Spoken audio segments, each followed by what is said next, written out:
La energía, las materias primas, el petróleo, ha sido un tema recurrente en los artículos de Panorama.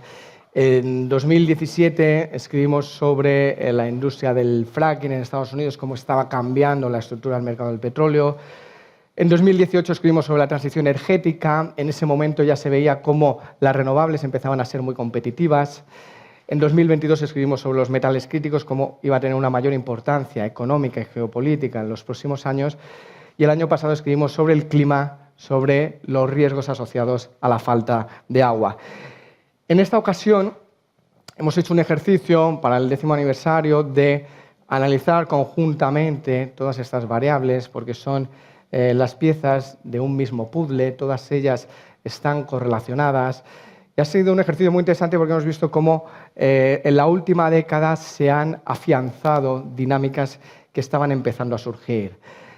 En los próximos 30 minutos vamos a hablar de clima, vamos a hablar de energía, vamos a hablar de petróleo, vamos a hablar cómo la descarbonización está avanzando en algunos puntos más rápido de lo que se pensaba, cómo esto está configurando una nueva arquitectura de la energía donde algunos riesgos se van a mitigar y al mismo tiempo van a surgir otros, y por qué la descarbonización va a modificar de alguna forma la economía mundial.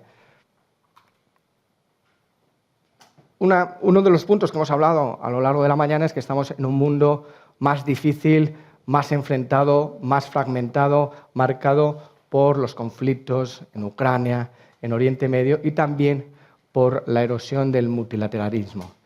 Vivimos en un mundo más difícil, pero hay algo que todavía nos une y nos une mínimamente, que es la preocupación por el clima. Porque lo que vemos es que el aumento de las temperaturas, lo que nos indican los datos, es que va más. En esta gráfica lo que tenemos es la variación de las temperaturas en comparación con la era preindustrial. Y lo que vemos es que hay una desviación cada vez mayor. Lo que vemos es que los 10 últimos años han sido los 10 años más cálidos de la serie histórica. Lo que tenemos es que el 2024 fue en concreto el año más cálido de todos, el año más cálido de los últimos 100.000 años. Y podría pensarse que una variación de 1 grado no es suficiente para provocar cambios significativos. Sin embargo, lo que nos indican los datos es que es suficiente para generar consecuencias muy importantes. Porque lo que tenemos es, por ejemplo, que los eventos climatológicos extremos se han multiplicado por 4 en apenas unas décadas.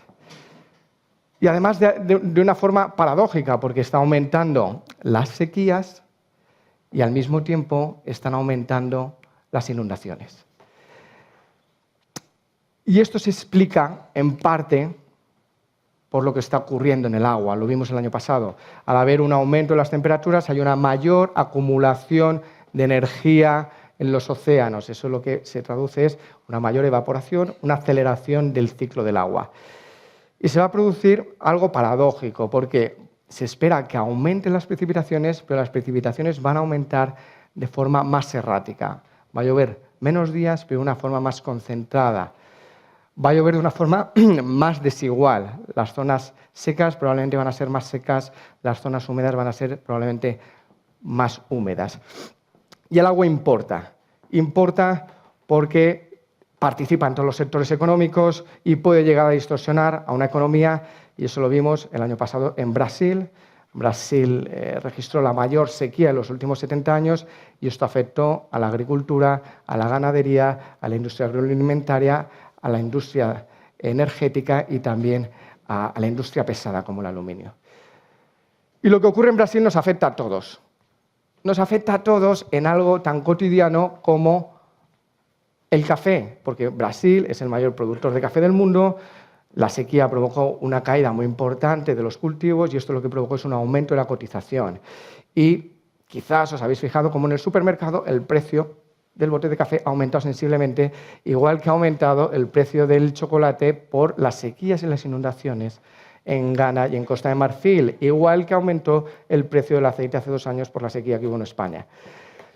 Y el agua es importante también en términos geopolíticos porque tenemos más de 300 cuencas transfronterizas, muchas de ellas no están reguladas y hay zonas que preocupan especialmente porque tenemos países con pocos recursos hídricos que están compitiendo, ¿no?, entre ellos. Y una de las mayores preocupaciones es Pakistán y la India, comparten el río Indo y estamos hablando de dos países con antecedentes de enfrentamientos, el último en el mes de mayo. La parte positiva es que la preocupación climática ha impulsado una revolución tecnológica. Y esto lo vemos claramente en las energías renovables, donde el despliegue ha superado con creces las estimaciones que hacía la Agencia Internacional de la Energía año tras año. En 2021 tenemos que se instalaron 300 gigavatios de potencia. En aquel momento era una cifra muy buena porque suponía un salto muy importante respecto a 2019.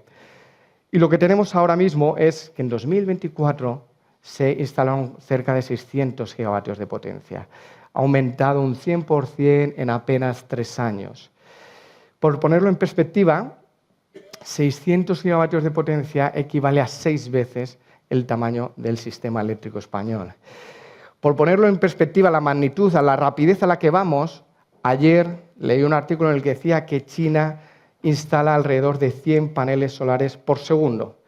Es decir, que durante lo que dura esta presentación, China va a instalar cerca de 200.000 paneles. Y este ritmo tan extraordinario se explica principalmente por el ámbito económico, porque lo que tenemos es que en la última década ha habido una mejora extraordinaria de la competitividad de las energías renovables. Tenemos que la termosolar, el coste ha caído un 70%, la fotovoltaica un 90%, la eólica entre un 60% y un 70%. Y la principal razón es porque hay una correlación muy clara entre la producción acumulada y los costes. A medida que aumenta la producción acumulada, las empresas avanzan en la curva de aprendizaje, tienen acceso a economías de escala, pueden introducir innovaciones tecnológicas. Y vemos cómo es una correlación con cómo en 1975 el coste de generar un vatio mediante solar era de $100. Vemos como en el año 2000 generar un vatio por solar era en torno a los $5. Y lo que tenemos hoy en día es que generar un vatio con solar está en torno a los 40 céntimos. Y este salto es tan extraordinario que en 2010 generar electricidad mediante eólica era un 20% más caro que generar electricidad mediante instalaciones intensivas en combustibles fósiles. Y en el caso de la fotovoltaica era 4 veces más caro. Y lo que tenemos ahora mismo es que generar electricidad mediante eólica es un 65% más barato. Y en el caso de la fotovoltaica, un 55% más barato. Con lo cual, ahora mismo hay una diferencia en términos de costes entre las renovables y los combustibles fósiles que ya es muy significativo. Y que esto va a ir a más porque la producción acumulada va a ir a más. Y esta es la principal razón por la que se espera que el despliegue de las renovables se siga acelerando en los próximos años. Hasta el punto que la Agencia Internacional de Energía calcula que en 2030 se instalarán solo en ese año cerca de 1.000 gigavatios de potencia y que probablemente en ese momento el 50% de la electricidad se genere mediante renovables. Esto era impensable hace unos años. Y ahora que tenemos una tecnología capaz de generar electricidad de forma masiva y además de forma muy competitiva, esto nos abre una ventana en la descarbonización. El objetivo es vamos a electrificar en lo posible la economía mundial. Hay sectores que van a ser muy complicados, como el sector marítimo o la aviación, pero hay otros sectores donde se han producido avances muy importantes.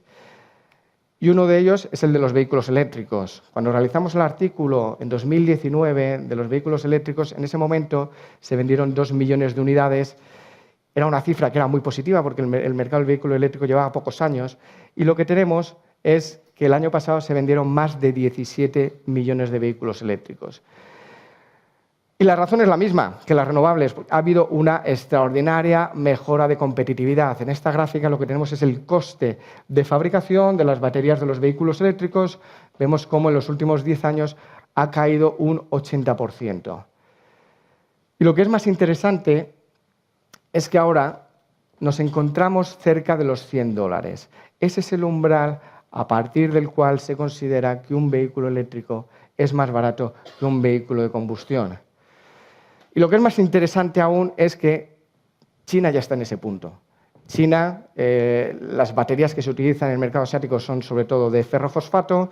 Allí los costes están en torno a los $80 el gigavatio. ¿Y eso qué implica?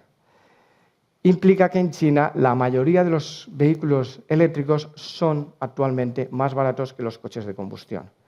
Y eso explica esta gráfica. Esto es la gráfica de la distribución del mercado de automóviles en China. Vemos como en 2020 el peso de los vehículos eléctricos era residual. Y lo que tenemos es que actualmente 1 de cada 2 coches que se venden en China es eléctrico. Y esta relación, este crecimiento va a ir cada vez a más. Por eso vemos esta curva exponencial de la Agencia Internacional de la Energía, en la que calcula que para 2035, posiblemente a nivel mundial, 8 de cada 10 coches que se vendan nuevos en el mundo van a ser eléctricos. Y todo esto está modificando la arquitectura de la energía, porque lo que tenemos es un claro desacoplamiento en los países desarrollados entre el crecimiento económico y el consumo de hidrocarburos. Porque el PIB de los países de la OCDE entre 2007 y 2023 ha crecido un 27%. Sin embargo, el consumo de petróleo ha caído un 10%. Es decir, los países desarrollados ya no necesitan consumir más petróleo para crecer. Y vemos que China se está acercando a este punto. Hace unos años la demanda de petróleo en China solía crecer en torno al 1 millón de barriles cada año. Y lo que vemos es que China ha entrado en una fase de estancamiento precisamente por el avance del mercado chino en términos de vehículos eléctricos.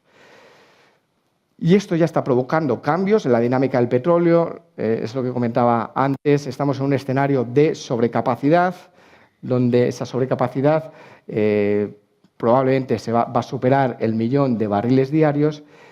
Y lo que estamos viendo este año es un anticipo de lo que va a ocurrir en las próximas décadas, porque, por ejemplo, se calcula que en 2030 los vehículos eléctricos en el mundo van a desplazar el consumo de petróleo equivalente a 8 millones de barriles diarios. Y 8 millones de barriles diarios es el consumo de toda América Latina. Y por eso tenemos esta gráfica. Esta gráfica está hecha por British Petroleum, es donde calcula que podría ir la demanda de petróleo en las próximas décadas, y BP estima que el pico se alcanzará en los próximos años y a partir de ahí podría comenzar a descender de forma bastante significativa hasta tal punto que en 2050 podría caer entre un 20 y un 70%. Y esto implica que nos estamos desplazando hacia una arquitectura de energía que va a tener atributos distintos, que algunos riesgos se van a mitigar y otros desafíos van a emerger.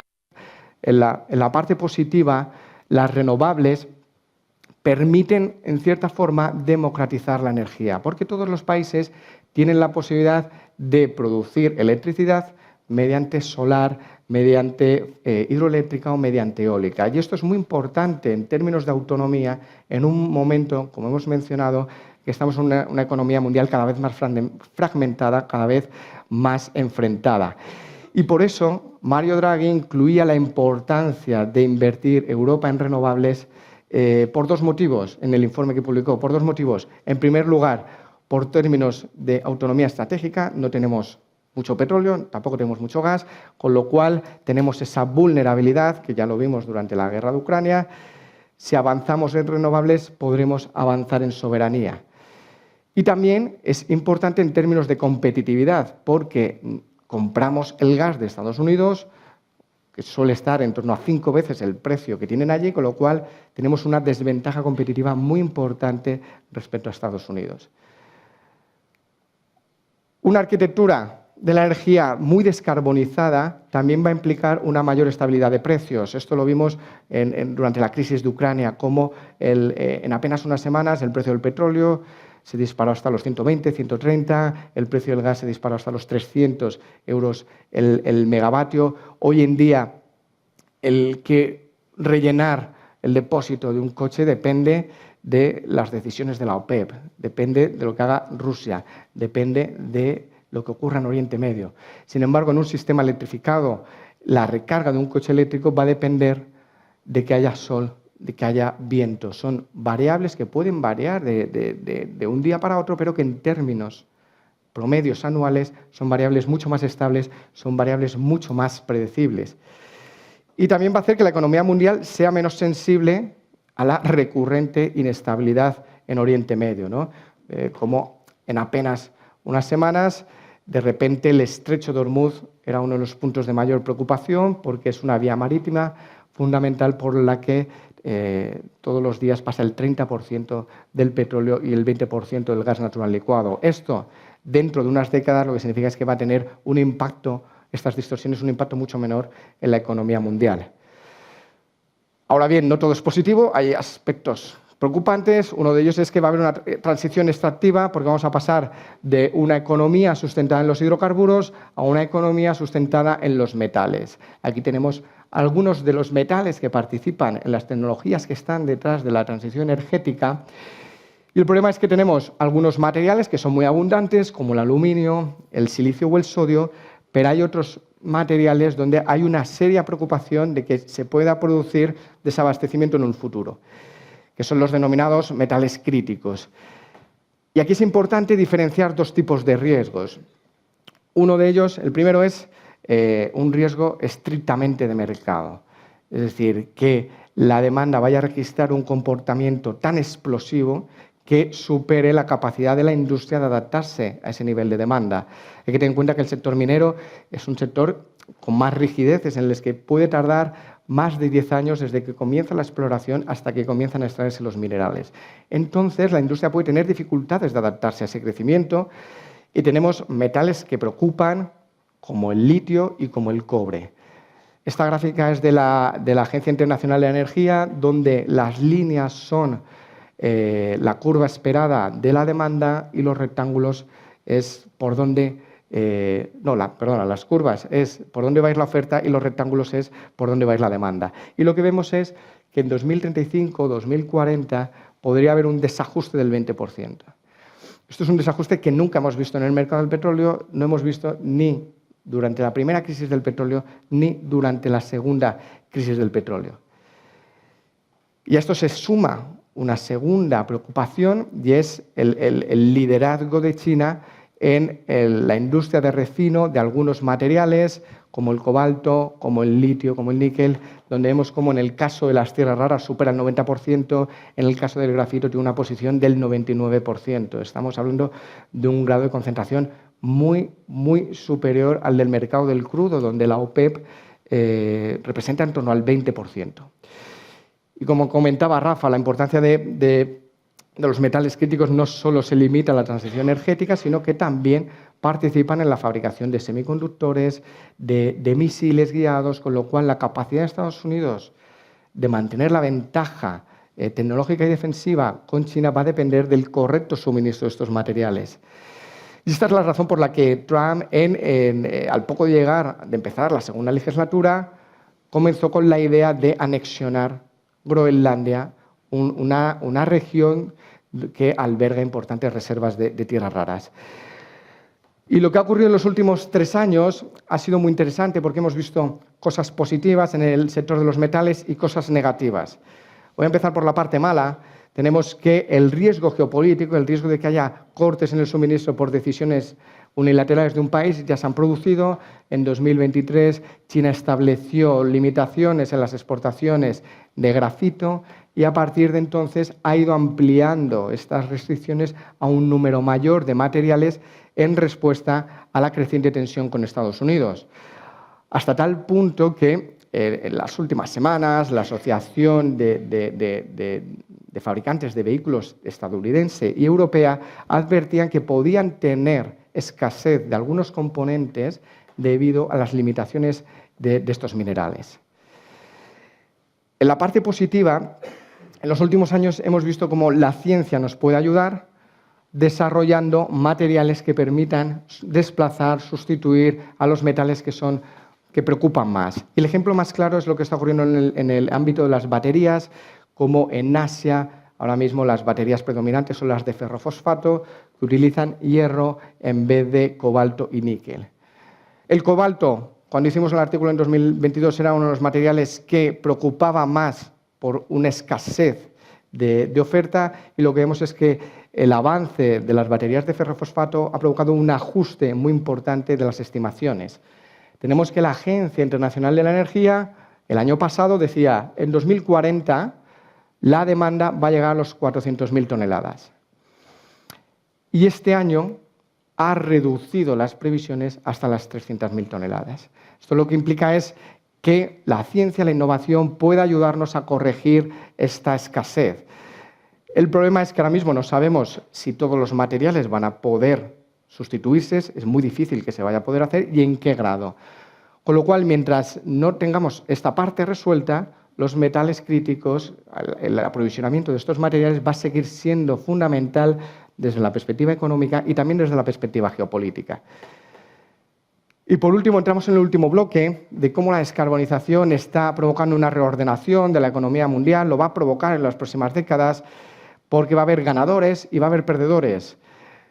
La transición energética supone una amenaza para el modelo de crecimiento de los países petroleros. Hay que tener en cuenta que en algunos países petroleros el crudo representa más de la mitad del PIB, representa casi la totalidad de las exportaciones, representa buena parte de los ingresos fiscales.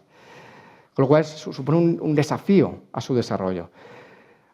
Ahora bien, la capacidad de resistencia, de adaptación de los países petroleros a este desafío va a variar entre unos y otros, porque tenemos que hay diferencias muy importantes entre el coste de extracción entre unos países y otros. Tenemos que en Oriente Medio los proyectos onshore tienen unos costes de extracción en torno a los $20 el barril, en algunos casos incluso menos, pero en cambio tenemos en otras regiones proyectos offshore o el fracking estadounidense o en Canadá donde el coste de extracción puede superar los $60. ¿Y esto qué implica? Que si hay una caída del mercado del consumo de petróleo, lo que se va a producir posiblemente es una expulsión de aquellas industrias menos competitivas. Y esto lo vemos en esta gráfica de la OPEP, en el que calcula que si el consumo de petróleo cae un 20%, ese 20% se va a producir principalmente en los países que están fuera de la OPEP. Los países de la OPEP, principalmente Arabia Saudí, Emiratos Árabes Unidos, van a mantener posiblemente su producción y además va a ser algo favorable para ellos porque van a representar un mayor porcentaje del total del mercado y en alguna forma va a tener mayor capacidad de influir. Y también la resistencia en los países petroleros va a depender de los recursos económicos, porque tenemos como Arabia Saudí, Emiratos Árabes Unidos, tiene una capacidad financiera extraordinaria y cómo está llevando a cabo proyectos de diversificación muy ambiciosos. Y el hecho de que esté llevando a cabo estos proyectos de diversificación tan ambiciosos es una señal de que ellos mismos están viendo cómo el consumo de petróleo probablemente va a descender en las próximas décadas. Por otra parte, la transición extractiva va a favorecer a los países que tienen recursos mineros. Aquí tenemos algunos ejemplos, como el Congo en el caso del cobalto, como Chile en el caso del cobre o Indonesia en el caso del níquel. Vemos cómo estos materiales, la transición extractiva va a suponer un viento de cola muy evidente para todos ellos que debería traducirse en un crecimiento mayor a países comparables, debería fortalecer la balanza comercial o debería fortalecer las cuentas públicas. Ahora mismo, por ejemplo, en el caso de Chile, el cobre ya representa casi el 50% del total de las exportaciones. Y luego es muy interesante lo que está ocurriendo en China porque tenemos que China lleva 30 años con un plan muy claro de posicionarse al frente de las tecnologías que están detrás de la transición energética, con un plan de ayudas extraordinario tanto a las empresas como a la demanda. Y lo que tenemos es, en 2019 veíamos cómo estaba empezando a posicionarse en algunos sectores, lo que vemos hoy en día es que tiene una posición abrumadora en muchos de ellos. Por un lado, en la parte del aprovisionamiento de materiales, en la industria de refino, también es el mayor fabricante de turbinas eólicas, de paneles fotovoltaicos, y lo que ha conseguido en los últimos años es posicionarse también en la industria de los vehículos eléctricos, donde ahora mismo 8 de cada 10 baterías que se fabrican son hechas por empresas chinas, donde también tiene una clara posición de dominio en la industria de los vehículos eléctricos. Y tenemos como, por ejemplo, en países de gran tamaño como Brasil o México, 7 de cada 10 coches eléctricos que se venden son fabricados por empresas chinas. Y esto tiene algo positivo y algo negativo. En el aspecto positivo tenemos un país que está con una clara estrategia de que sus empresas sean líderes en transición energética. ¿Esto qué implica? Implica que las empresas chinas van a seguir invirtiendo en innovación, en desarrollo, en ser líderes competitivos. Esto se va a traducir en que los costes de fabricación de los paneles solares van a seguir reduciéndose, también los de los vehículos eléctricos, y esto supone algo positivo en términos globales de descarbonización porque va a acelerarla. La parte negativa es que este posicionamiento pues, supone un desafío muy importante para las industrias occidentales. Por eso hemos visto cómo Estados Unidos ha establecido aranceles a los vehículos eléctricos de China, también lo ha hecho Europa y, por ejemplo, hace unos meses el presidente de Stellantis decía que si China alcanzaba el 10% de la cuota de mercado en Europa, eso posiblemente iba a forzar al cierre de 7 fábricas en Europa. Esto va a ser un reto que va a ir a más y probablemente vamos a ver en el futuro cómo cada vez va a haber un mayor debate en este punto. Y por último, quiero mencionar brevemente a España porque, desde mi perspectiva, estamos en una posición más favorable que el resto de países europeos en el término de la transición energética, descarbonización, por 2 motivos. En primer lugar, porque empezamos antes. Entonces, al empezar antes, hemos desarrollado un tejido industrial muy competitivo y muy consolidado. Y el mejor ejemplo de ello lo tenemos en los parques eólicos offshore, porque prácticamente cubrimos toda la cadena. Tenemos empresas que diseñan y gestionan los proyectos. Tenemos empresas que fabrican los monopilotes, que son las estructuras que van ancladas al suelo y que soportan las turbinas. Tenemos empresas que fabrican los aerogeneradores e incluso tenemos empresas que fabrican las subestaciones eléctricas, que son infraestructuras muy llamativas que se fabrican en Cádiz, en los astilleros, en el muelle que está el Puente de la Constitución, que sabéis está en los últimos años en Cádiz, probablemente al cruzar el puente lo habéis visto porque son infraestructuras de gran envergadura. Es que también fabricamos los barcos que gestionan estos proyectos y este es un barco en el que participa CESCE. Y a esto se une un segundo elemento y es que tenemos una ventaja natural. Tenemos simplemente más horas de sol que el resto de los países. Este es un mapa de la radiación solar. En Europa vemos como en algunos países está en torno a los 600 gigavatios por metro cuadrado y en España estamos en los 2000. ¿Esto qué significa? Que un panel solar en España produce más electricidad que uno en Alemania. Con lo cual, si imaginemos la misma fábrica en Alemania y en España y ambas fábricas despliegan solar en su superficie, la fábrica de España va a generar más electricidad y va a permitir cubrir una mayor parte de sus necesidades energéticas. Y esta ventaja lo vemos también en los PPAs, como el precio en España está en torno a los 40 euros el megavatio y como en otros países, como en Francia y Alemania, estamos en torno a los 60 y los 80. Esto supone una ventaja competitiva que podría contribuir a la reindustrialización. La reindustrialización no es algo que vaya a ocurrir de un día para otro, es algo que si se materializa se va a producir a lo largo de las próximas décadas. Por eso podría ser muy interesante dentro de 10 años, cuando tengamos más datos, analizar hasta qué punto la descarbonización está modificando la estructura económica de los países, algo que quizás pues, lo hagamos en el 20 aniversario de Panorama. Muchas gracias.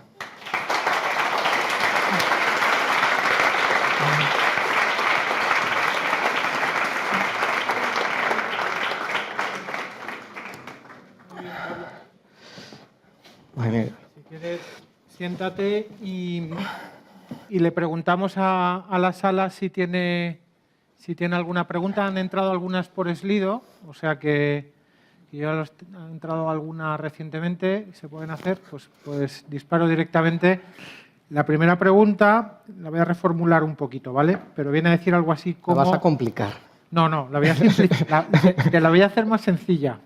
Sin tener en cuenta nada de lo que puede haber ocurrido en este país recientemente, ¿vale? Sin tenerlo en cuenta, ¿cómo ayuda o contribuye la energía renovable a la estabilidad de los sistemas eléctricos? Te lo he hecho mucho más. Sí, sin mencionarlo, pero mencionándolo. Bueno, mis sensaciones, yo creo que el debate no está, o el debate no debería ser renovables sí, renovables no, porque tenemos que hay sectores donde las renovables representan el 85%. Y tenemos casos como el de Australia, donde hubo un apagón muy importante en 2016. En aquel momento las renovables eran como el 40-45%, y ese apagón evidenció ciertos problemas, y una de las respuestas que hizo Australia es reforzar la infraestructura y aumentar el despliegue de renovables, y tenemos como en esta región ahora mismo representa en torno al 70-80% de renovables. Una cosa que aparece en el artículo, que yo creo que vamos a ver sobre todo en los próximos años, es la importancia que va a tener los sistemas de almacenamiento, porque tenemos que ahora mismo sistemas hibridados de solar y almacenamiento ya son competitivos. En Alemania ya son más competitivos, por ejemplo, que las centrales intensivas en gas. En China son más competitivos ahora mismo que la nuclear, y lo que vemos que es muy interesante en los sistemas de almacenamiento es una curva de costes similar a lo que hemos visto en las renovables, una curva de costes igual a lo que hemos visto en el caso de las baterías. Y entonces se cree que en los próximos años la siguiente revolución que se va a producir va a ser ahí.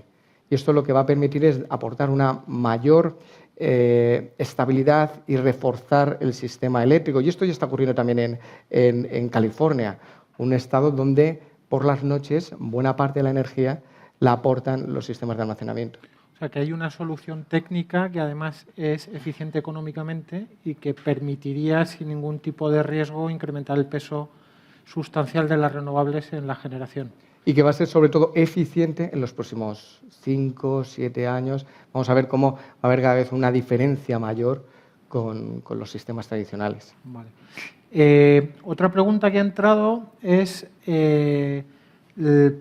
la vieja controversia autonomía, descarbonización referida a la Unión Europea. Es decir, ¿puede la Unión Europea realmente apostar por la descarbonización sin exponerse a una pérdida de autonomía, habida cuenta del protagonismo que tiene China, no solo ya en la producción de componentes, sino en el procesamiento de los minerales que son imprescindibles?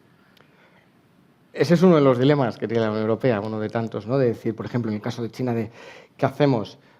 Imaginemos, no establecemos aranceles, con lo cual tenemos acceso a tecnología más barata y eso nos va a permitir avanzar en la transición energética a un ritmo más rápido, o establecemos aranceles para priorizar la industria nacional, ¿no? Y ese es un debate y un dilema que tiene interno y que no tiene una solución perfecta, ¿no? Y había otra pregunta que...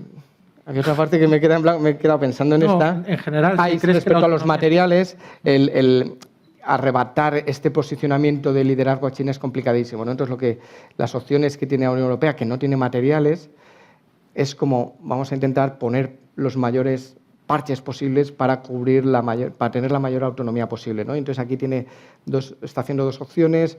Una es alcanzar acuerdos de aprovisionamiento con países que no están tan alineados con China. Lo estamos viendo cómo se está estrechando las relaciones con países latinoamericanos. Al mismo tiempo vamos a fortalecer todo lo posible la industria del reciclaje, porque eso ya sí nos permite tener una cierta autonomía, ¿no? Y se calcula que la industria del reciclaje podría llegar a representar el 30%, ¿no? También apoyar proyectos internos, ¿no? El problema es que la autonomía de un 70-100% en el aprovisionamiento de estos materiales va a ser extremadamente difícil de alcanzar. Vimos como en el pasado la OPEP en un determinado momento decidió romper el equilibrio en el mercado, ¿no? y actuar con una estrategia de monopolio, de maximización del beneficio, multiplicando precios, restringiendo cantidades. ¿Cabe albergar la posibilidad de que en el mercado de minerales críticos pudiera desarrollarse en algún momento una crisis de precios por un interés de ese tipo? O sea, puede haber un aumento muy claro de precios si hay, tanto por razones geopolíticas, de que, por ejemplo, China establezca restricciones o problemas de oferta. Hemos visto, por ejemplo, cómo la República Democrática del Congo ha bloqueado las exportaciones de cobalto para modificar los precios, ¿no? Eso puede ocurrir. Y además probablemente con un impacto mucho mayor porque estamos hablando de concentraciones mayores, ¿no? La parte positiva es que el impacto de estos precios, de estas subidas que puedan ser muy exponenciales, va a ser mucho menor, porque, en primer lugar, una vez que tú instalas un molino o instalas un parque fotovoltaico, estamos hablando de stock. La gasolina es variable flujo, aquí estamos hablando de stock. A partir de una vez que ya están instalados, el coste marginal es cero. Ya no te afecta la cotización de los materiales. Y por otra parte,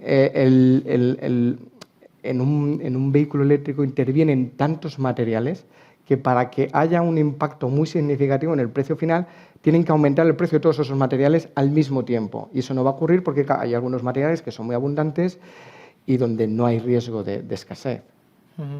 Muy bien. No sé si hay alguna pregunta más de la sala. Pues si no la hay, por Slido no ha entrado ninguna más. Muchas gracias. La verdad es que el artículo es fantástico, la presentación también lo ha sido, enhorabuena. Y una vez más os invito a todos a leer el artículo, no solo de Pablo. Bueno, se me ocurre a mí una, pero que a lo mejor la compartes con Lidia, la respuesta. Y es, en todo este escenario de descarbonización, ¿dónde pueden quedar los productores de petróleo menos competitivos? Algunos de los cuales están en el África subsahariana. Yo no sé si quieres... Bueno, el escenario es muy difícil. Es muy difícil porque tienen una industria petrolera que es menos competitiva que la de Oriente Medio, con lo cual tienen menos capacidad de aguantar en el mercado y luego al mismo tiempo tienen menos capacidad financiera para llevar a cabo proyectos de diversificación y luego a esto se suma, bueno, pues las dificultades en términos de clima de negocios, de gobernanza que tienen, ¿no? Lo que estamos viendo en algunos de ellos es que están haciendo una diversificación, pero de momento se está limitando al ámbito extractivo, al ámbito de los minerales, que también tiene sentido, tiene mucho sentido, pero que difícilmente va a poder. Yo estoy pensando en los grandes países petroleros africanos, que difícilmente vaya a poder compensar la caída de los precios de la producción de petróleo. ¿Quieres añadir algo? Nada, fenomenal. Sí, Silvia. Perdón, sí, tengo una pregunta sobrevenida al hilo de los precios del petróleo. Trump, cuando llegó a su nuevo mandato, pues habló del famoso drill, baby, drill, pero claro, con los precios a $50 barril y teniendo en cuenta la importancia del shale en la producción americana, pues eso no iba a ser posible a esos precios porque el break-even es más alto. Teniendo en cuenta la sobreproducción que tú has comentado, de 1 millón de barriles día, etcétera, y el hecho de que bueno, Irán al final no cerró el estrecho de Hormuz y por lo tanto unos precios del petróleo que no son demasiado altos, ¿no? En perspectivas, ¿qué opinas del drill, baby, drill? Bueno, eso es una cosa que la política que está haciendo es claramente incompatible. No puedes presionar a la OPEP para que aumente la producción, baje el precio, porque te interesa que la inflación esté lo más baja posible, y al mismo tiempo pretender que el aumento del shale se incremente, ¿no? Porque estamos hablando que en Arabia Saudí o en otros países petroleros los estados tienen capacidad de influir en la producción, pero en cambio en Estados Unidos son decisiones estrictamente de empresas. Y las empresas, si ven que el precio del barril se sitúa por debajo de su break-even, no van a aumentar la producción. Además, que el shale ahora estaba en un momento de mayor estabilidad. En la última década vimos cómo la prioridad del shale era aumentar la producción a toda costa. Esto durante el COVID. Vino el COVID y muchas de esas empresas entraron en problemas financieros difíciles y desde entonces las empresas de fracking están priorizando la estabilidad económica, su estabilidad económica. Entonces, desde luego, con un precio del petróleo muy bajo no van a entrar en aumentar la producción. Conseguir las dos cosas va a ser imposible. Muy bien. Pues si no hay más preguntas, os invitamos a todos a leer este verano Panorama. Ya sabéis que es una lectura especialmente recomendable para la tumbona. Quien quiera la mesilla, pues la mesilla. Y daros las gracias por haber venido. Invitaros ahora a que os quedéis con nosotros unos minutos más compartiendo pues un pequeño vino. Así que muchísimas gracias.